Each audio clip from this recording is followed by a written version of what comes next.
Welcome to this panel featuring graphic novels with small heroes but very big adventures. My name is Linsey Milillo. I'm a librarian and assistant branch manager of the Lane Libraries in Fairfield, Ohio. I'm honored to be monitoring this session.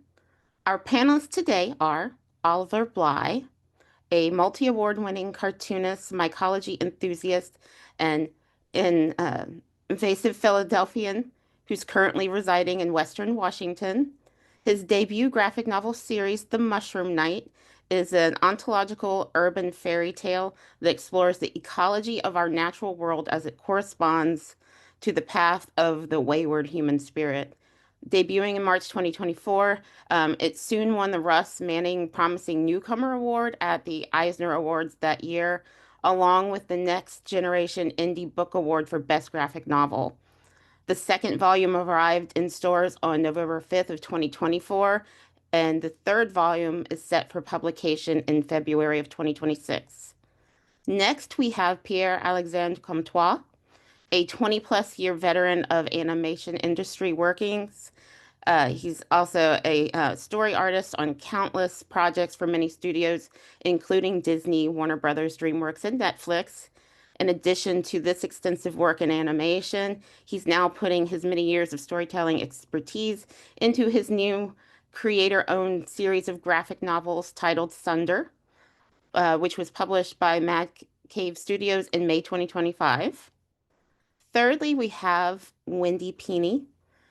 Wendy is co-creator, writer, artist, and colorist of the ElfQuest, America's longest running fantasy graphic novel series. She's worked for every major comics company, has written and painted two Beauty and the Beast graphic novels based on the original TV series, and has birthed a critically acclaimed 400-page futuristic reimagining of Edgar Allan Poe's Mask of the Red Death, which is currently in development as a Broadway-style musical thriller. Sounds very exciting. Wendy is here to discuss the Dark Horse release of ElfQuest, The Final Quest. And finally, we have David Petersen, writer and illustrator of Mouse Guard, a New York Times best-selling series, an Eisner and Harvey Award-winning comic as well. Digging into his love of animal stories and medieval role-playing games, David created a fantasy adventure world of cloaked sword-wielding mice who protect the common mouse against threats of predator, weather, and wilderness. The stories are released as a series of mini-series available as individual comic issues, and then they've also been released as hardcover volumes. David is here with us today to talk about his Archaia early 2026 release that's going to be titled Mouse Guard Dawn of the Black Axe. Thank you all so much for being here today. Let's jump in with some of our first questions. To start us all out, can you each give us about a 30-second overview of your graphic novels and how you might pitch them to a library patron if you were going to entice them to read them? Let's start with Pierre. Hi, everybody. Thank you very much for having me here. Yeah, Sunder is a fantasy adventure story set in a universe where magic was prevalent until the advent of technology pushed it to the wayside, now relegated to ancient history and folklore, and space travel is now taking center stage. In the farthest region of the galaxy, there lives Zeke, an orphan in charge of the monastery's library where he lives. He's been living his whole life, and he's been dreaming of adventure. Then one day, a strange magical book appears in his library and links itself to him, and only him, setting events in motion that will take him on his very own adventure, experiencing the world and discovering his true destiny, a fate the like of which he never could have dreamed. Thank you so much. Oliver, can you tell us a little bit about your work? Yes, thanks everyone. Thanks, Linsey. The premise of the Mushroom Knight is kind of this idea that around the world, many different cultures have stories about tiny little people like gnomes or spirits or fairies or elves. So it takes that idea and it says, what if they were really real, like really real and co-evolved next to humanity? And what if they also lived in Philadelphia? which is a very real city. And when the story starts, we meet this young girl named Lemuel who wanders into the neighboring woods to find her lost dog, and instead enters into this magical realm of gnomes and trolls and what have you. And she winds up befriending this charming little mushroom sprite named Gallytrot, and their destinies become intertwined. So it's kind of like a kid meets magical creature story, but with a twist because the magical creature is a literal magic mushroom. So it's kind of at the crossroads of ecology and psychology and fantasy. And at a certain point, the perspective changes to her adult self. So the story is actually being remembered as an adult. And so since it kind of has that adult perspective, and it's about mushrooms, which are kind of trippy, it can kind of say it's like, what if Yordowski directed E.T. maybe, or if you could imagine if Stuart Little was an A24 film, that would be The Mushroom Knight. Thank you so much. Wendy, can you tell us a bit about ElfQuest? That would take a long, long, long time. That it ElfQuest, would. ElfQuest is a long-running epic fantasy adventure series, romance, approaching its 50th year, its golden anniversary in 2028. ElfQuest is the story of a race of beings that resemble elves who are stranded on a planet that is not theirs. And their quest is to find who they are, where they came from, and how can they get back to their origins. The leader of the quest is Cutter. He is the chief of the Wolf Riders. And his story arc, is really the backbone of the story. Final Quest is the final chapter in Cutter's story arc, and it brings to a close all of the issues and experiences and surprises and triumphs and defeats that he encountered during his long, long reign as chief of the Wolf Riders. Thank you. And David. Yeah, Mouse Guard's a medieval fantasy book about mice. The Mouse Guard is an altruistic group of mice that protect all mice against predators, weather threats, making sure paths are clear from one town to another so mice never become kind of prisoners of their own cities. There's an epic part of a mythic character called the Black Axe, which has emerged out of the main series. And this book that I'm promoting, Dawn of the Black Axe, is a prequel that goes back to the origins of the weapon itself, the Black Axe being forged, and the first mouse to ever wield it. Thank you so much. At this point, I think it's a good idea for us to talk about visual art style a bit because these are graphic novels. So the question that I have for you all is, how do you hope your choices of visual art style affect your reader's experience and understanding of the story? Let's start with Pierre. Yeah, so my art style itself, I didn't initially consciously try to go for a certain style, although working as a storyboard artist for animation definitely indicated a lot of the choices. So I would say like the reason why I went more with the cartoony kind of style for the characters was that I really wanted to portray the emotions in the characters' faces and the way they moved around. To me, that was a really important part of the storytelling.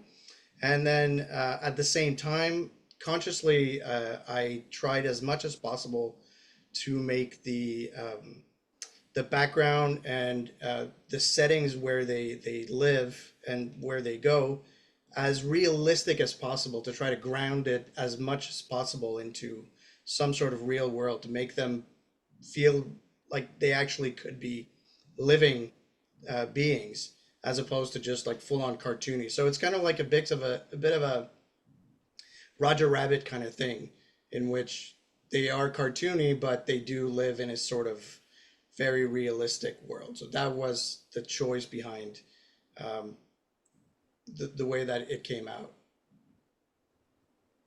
Thank you so much. Oliver, would you like to tell us a little bit about your style choices? Sure. I'd say with my art and how I frame the panels, it can be a little bit dry at times. These are actually some pretty illustrated panels, so that might not be the best example for what I'm saying, but I did want to have a very clean scientific look to the structure because the world is so alien and fantastical that and I throw you right in it with the plot and story. It's very immersive and even confusing at the jump. So I wanted the art to be very matter of fact, very legible and very clean.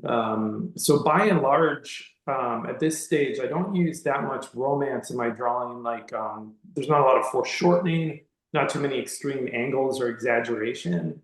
If this was a film, the camera is very rigid almost a lot of the time. And that's purposeful. But when Lem, who you can see in the panel there to the left, gets more and more situated into this fantastical world of these gnome communities, that's going to change. And the romance is going to start infiltrating her life as she becomes more imaginative. And so I plan on adapting the style to get it more and more exaggerated and luscious as time goes on. As sort of the dreariness of her own life fades away and she inhabits this other world.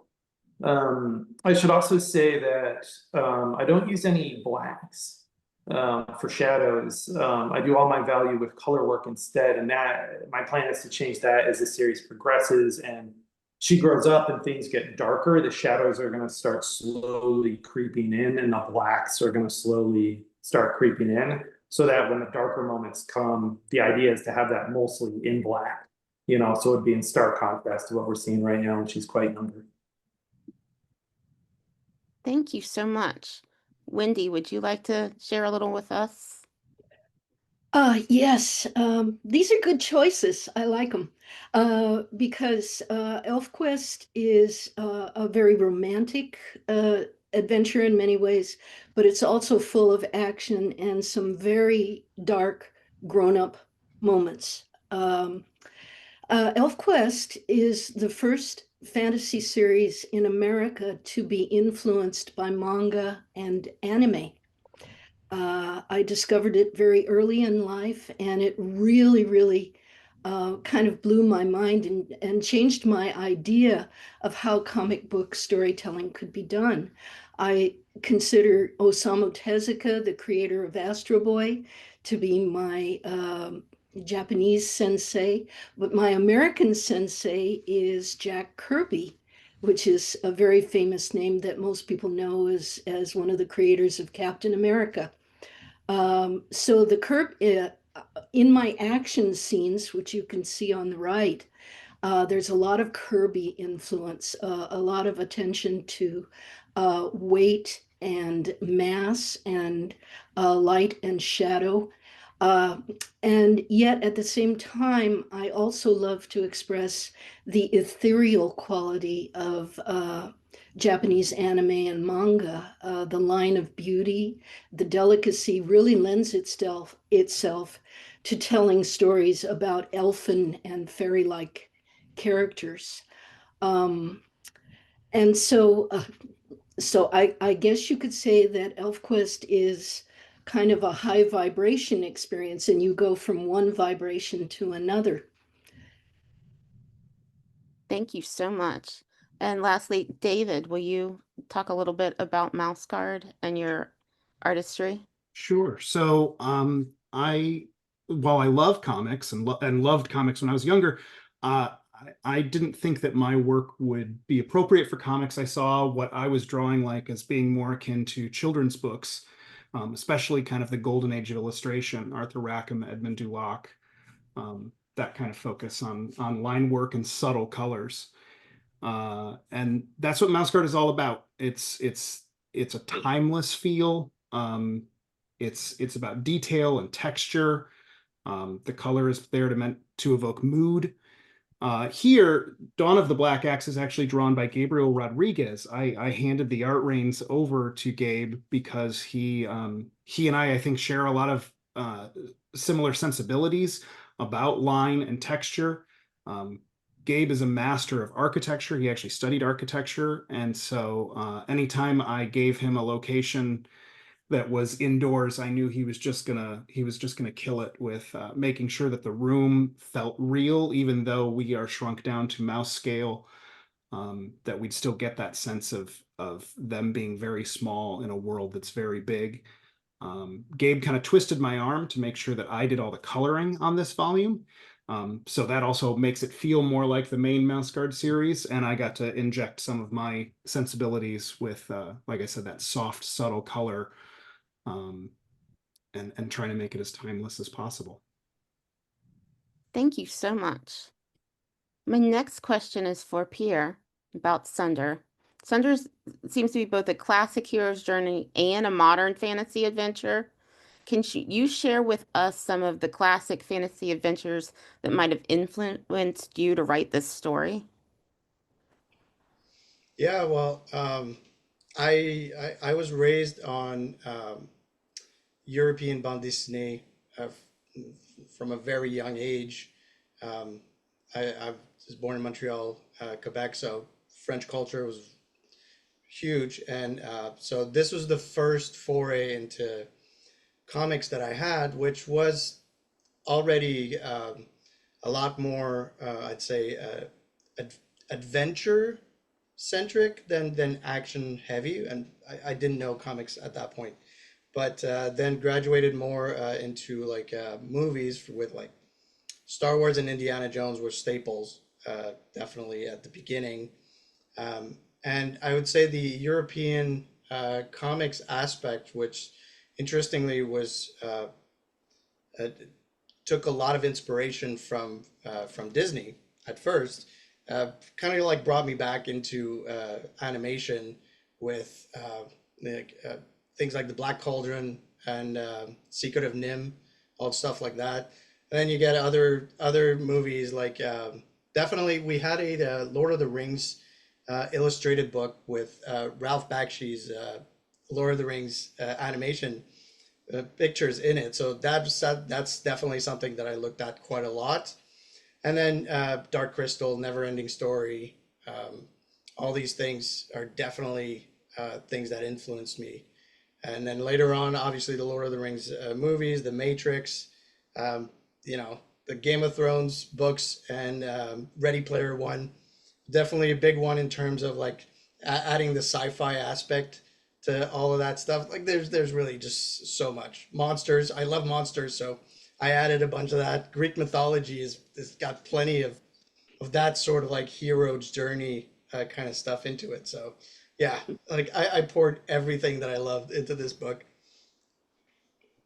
I could definitely tell that when I was reading. Thank you so much. Oliver, I have another question for you.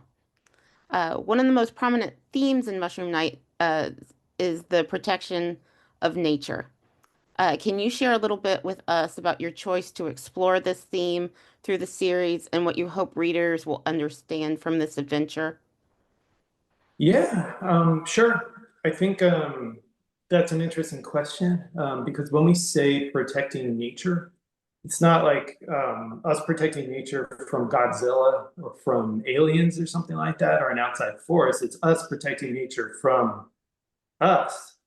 So the big question, is why are we harming nature? And that's a pretty big why, I think. And when you start earnestly chasing that why and trying to answer it, it opens up the door to a lot more questions, a lot more whys that have their origin, in how humans evolved in a pretty rough and tumble world, and what lessons we may have learned about living that are true, and some that we may have learned that are false and ultimately harmful to us and nature around us. So I guess with the Mushroom Night, I'm trying to make this connection that the outside ecosystems and ecologies of our planet or nature are directly intertwined, I think, with the ecologies and ecosystems of human emotions and psychology.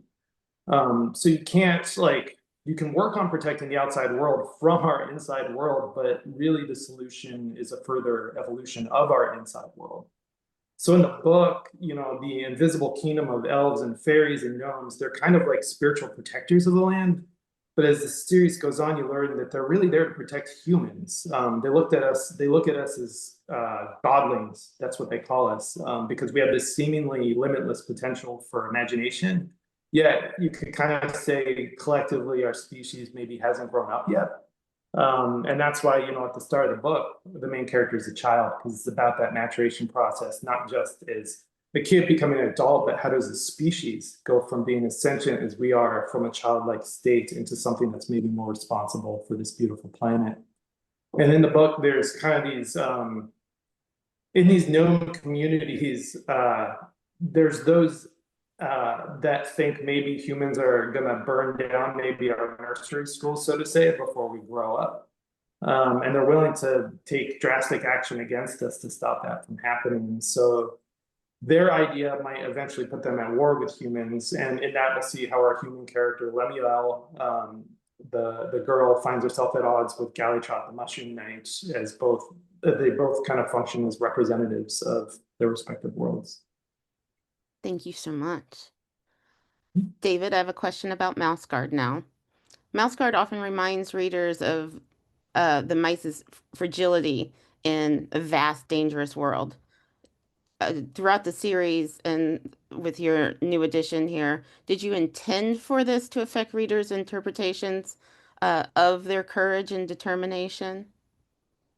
I probably subconsciously, I don't know that I set out to make that a goal, but yeah, definitely, they're very small in a world where everything is much bigger than them, whether it's a predator like a poisonous venomous snake, or something that we think of as innocuous, like, a good spring rain.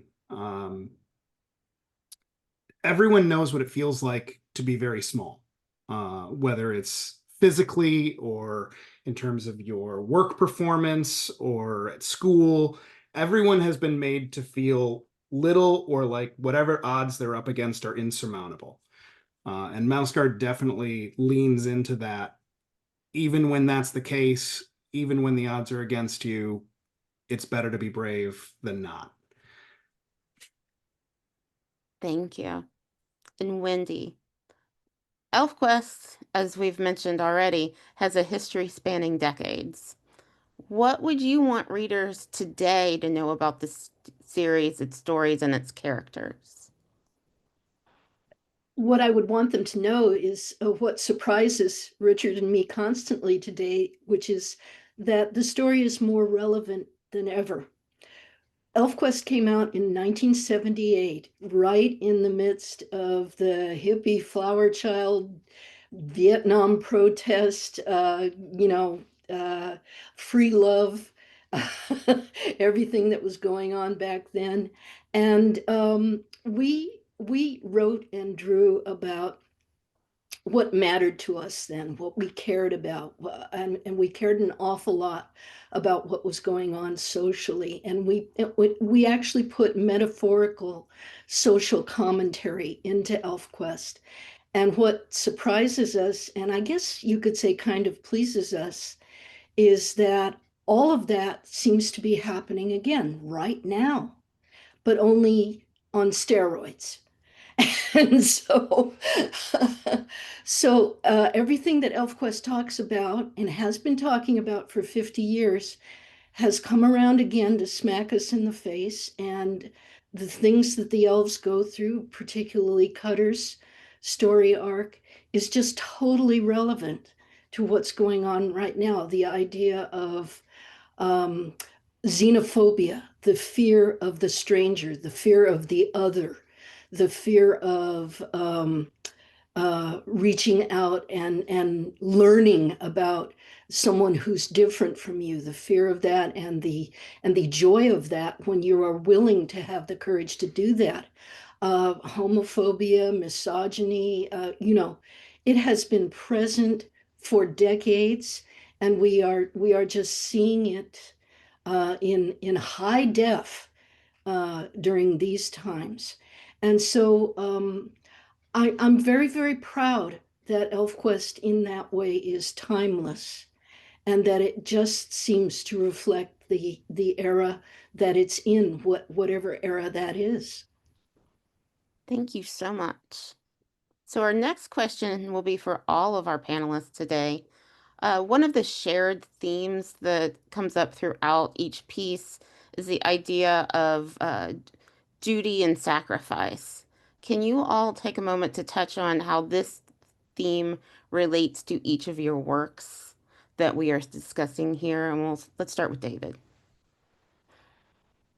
Sure. I was a Boy Scout when I was younger, and one of the tenets there is do a good turn daily. It's where I learned about altruism before I knew what the word altruism meant. And then altruism has become a big part of how I describe Mouse Guard. It is about doing good without expecting anything in return. You're not doing it for credit or glory. You're doing it because it's the right thing to do. It's to help others. That's what the Mouse Guard itself is as an organization. It is a group of mice who don cloaks because it's the right thing to do. Because if someone doesn't stand up and make sure that those pathways are cleared, that predators aren't setting up dens and nests, who will? And they're not under orders under like a queen. They're not necessarily paid for their service. They're given enough to live on. The guard provides so that they can survive. But the guard is there so that everyone else can survive. So yeah, I think like Wendy was saying about these things being relevant in the real world. The world could all use more kindness and more volunteerism, caring about other people around you, loving thy neighbor as thyself attitudes. Yeah, I think it's infused just in the Mouse Guard itself. Thank you. Wendy, how about you Oh in my terms of this goodness. theme?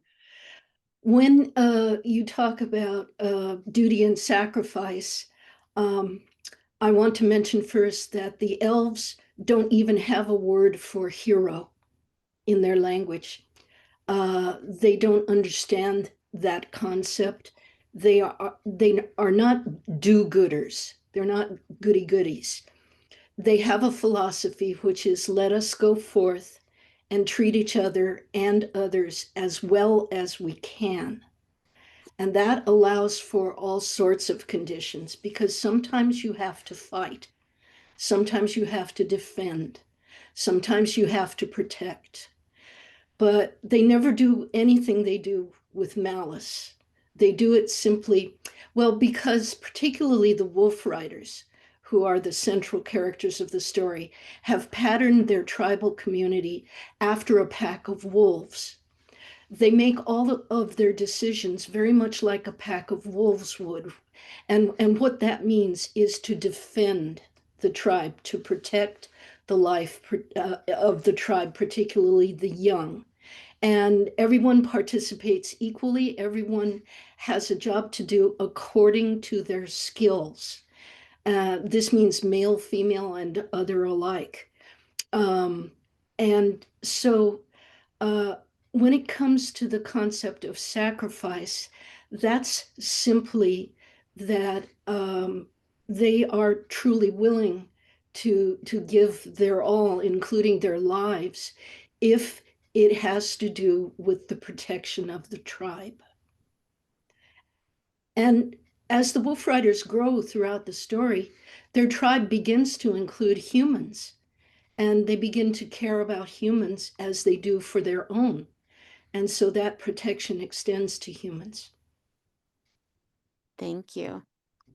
How about Pierre?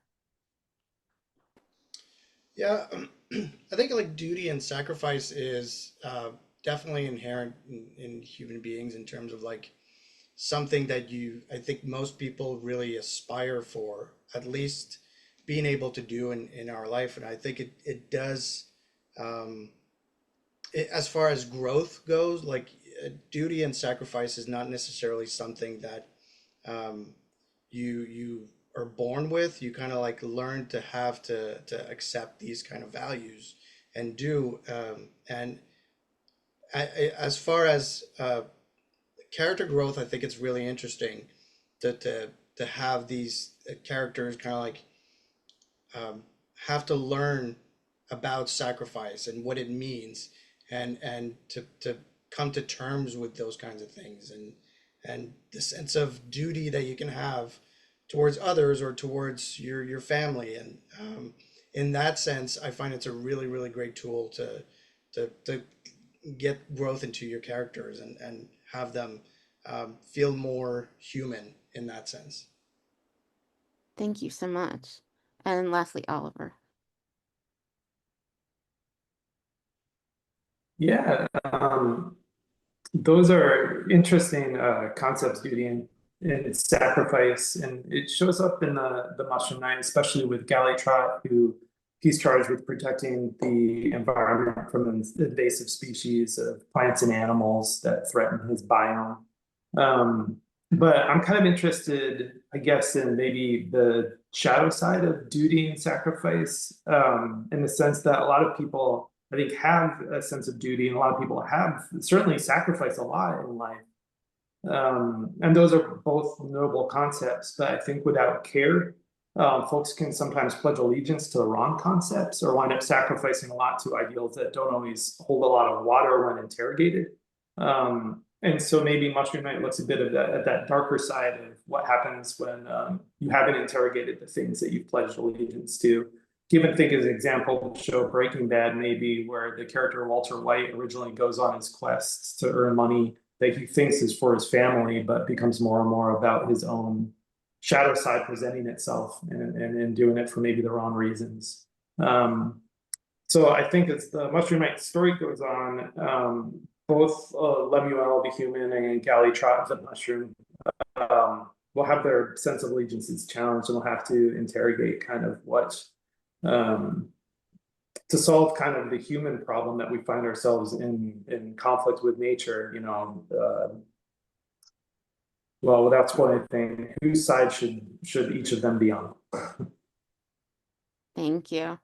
I'd like to take just a second to remind the audience that if you have any questions you'd like to ask our speakers, please put them in the Q&A section now so that we might have time to get to those before the end of our session.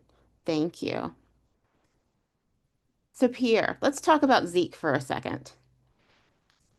During his quest, he encounters some new allies. How do these relationships shape his growth? Yeah, well, Zeke starts off very secluded and hasn't really had a chance to experience the world outside of the monastery. And as he goes outside and experiences the world, he'll meet other people, and from those interactions, sort of like start shaping his personality. He starts off very innocent and gullible, and soon enough, kind of like realizes that not everything is at face value. And I think the companions that he makes throughout the story sort of help reinforce that.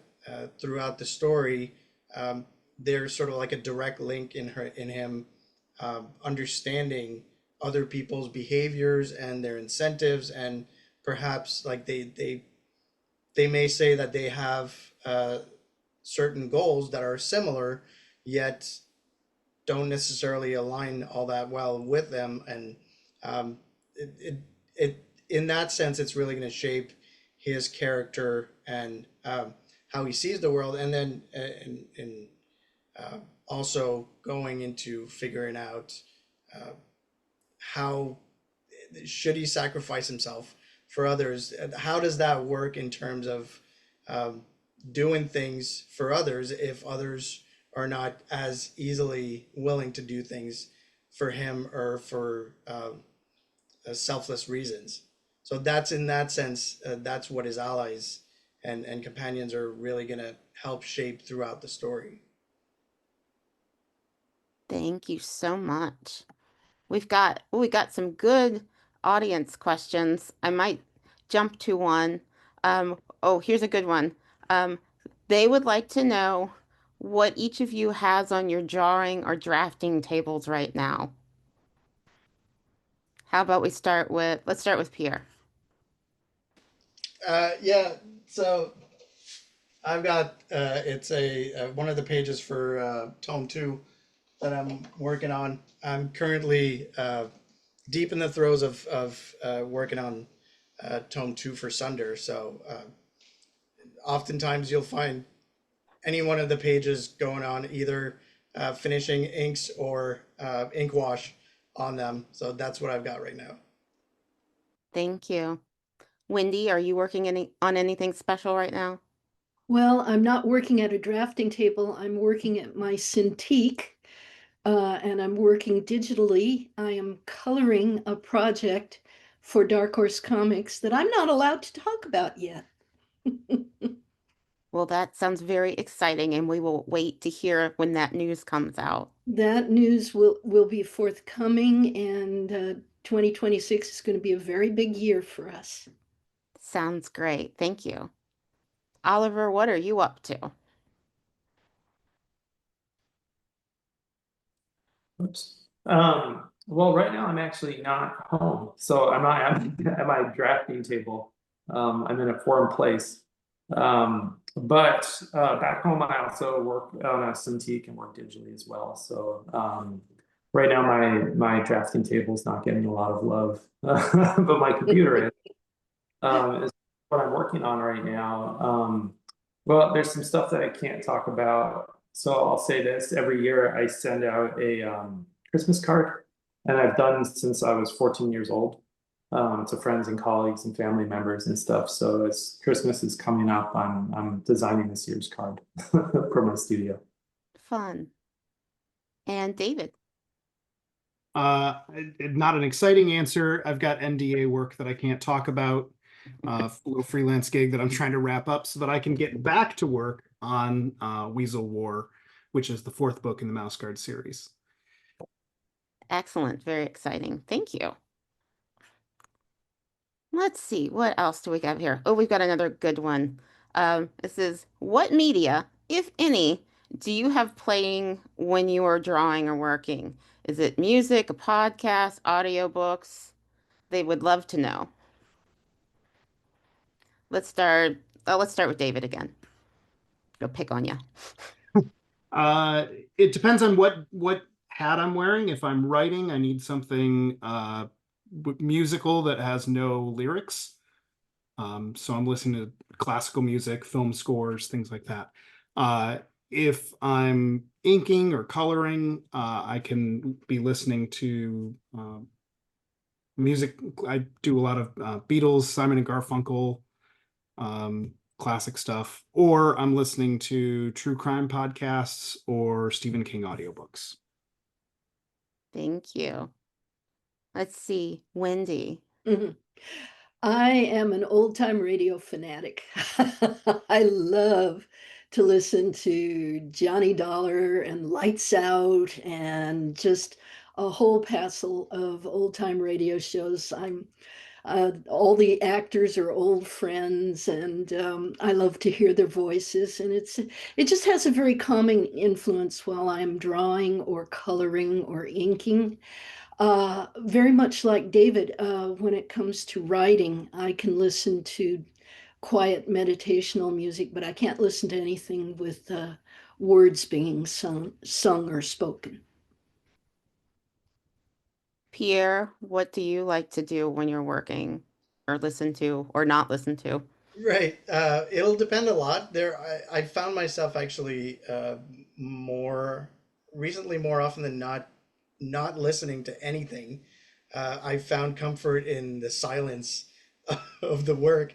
The majority of the time, if I'm working storyboards, I'll usually either have YouTube on where like there's some discussions going on, podcasts, or have older movies that I've already watched that I'll just like put in the background because I know exactly what's happening, so I don't have to actually look at them.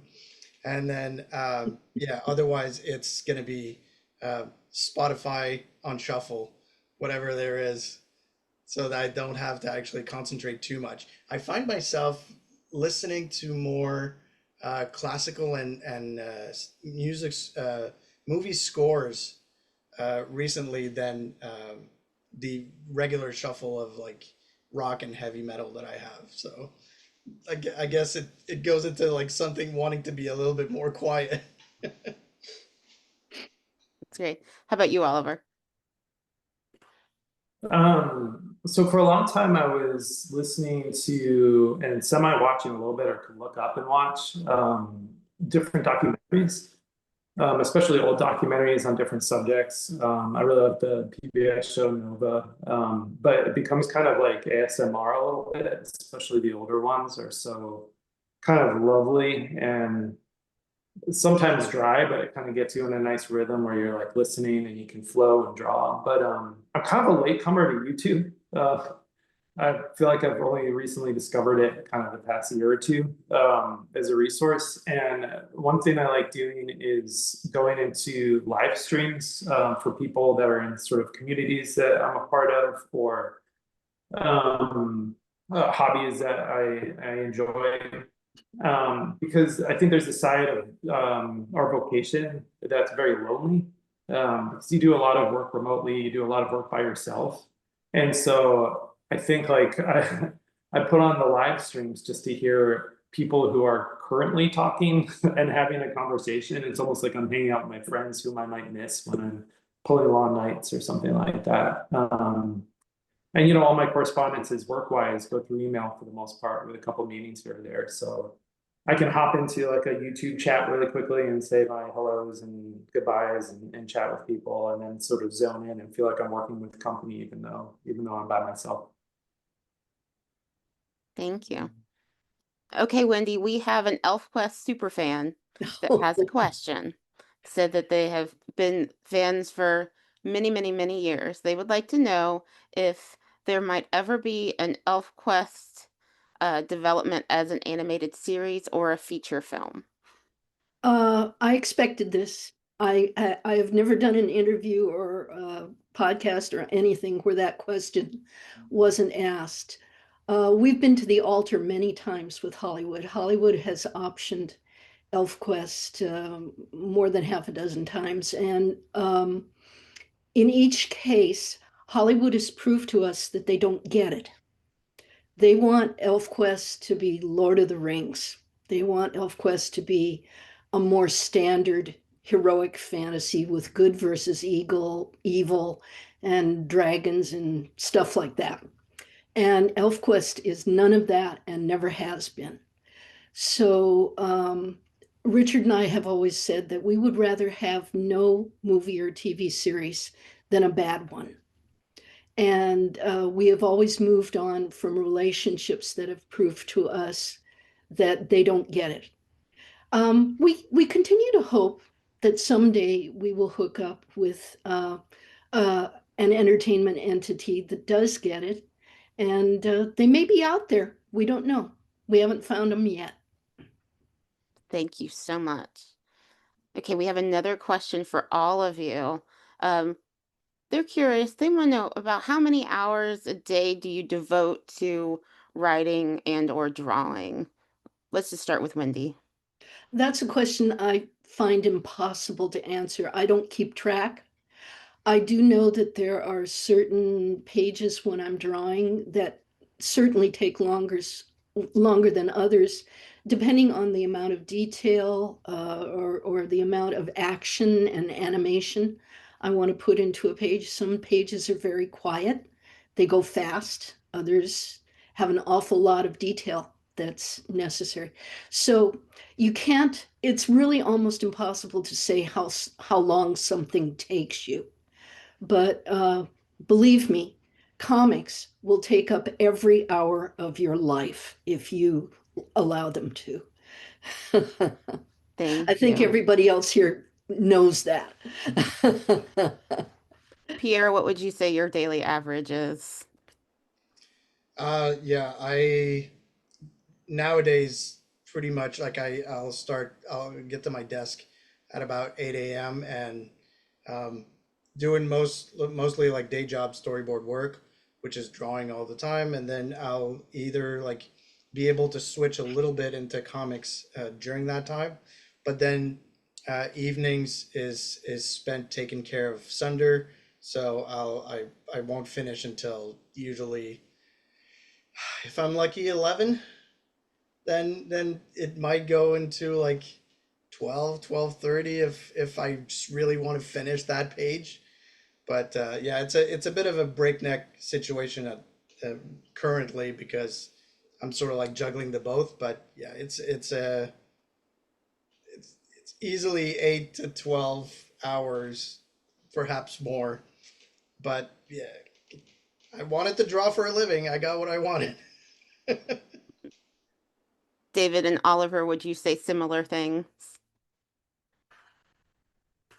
Yeah, I'm a bit like Wendy. It's really hard to track. It's because there's a lot of working from home. There's always stuff going on at home, whether it's, you go to get a cup of coffee and then you realize the dishes weren't done, or, a dog needs to be let out, or a neighbor's knocking on the door or something. And so you get distracted for 5, 10, 15, 20 minutes. And then you come back and work, and then it happens again.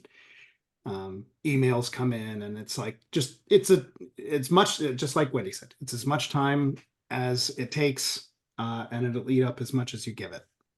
Mhm. But I'm always doing something every day. We're about out of time, everyone. We want to thank you so much for joining us today. Thank you to our panelists. Thank you to the audience members. And we have a short break now. So if you haven't done so already, make sure you visit the exhibit hall for free downloads and resources. Everybody have a wonderful day, and we'll see you next time. Thank you, everybody. Bye bye. Thanks. Bye-bye.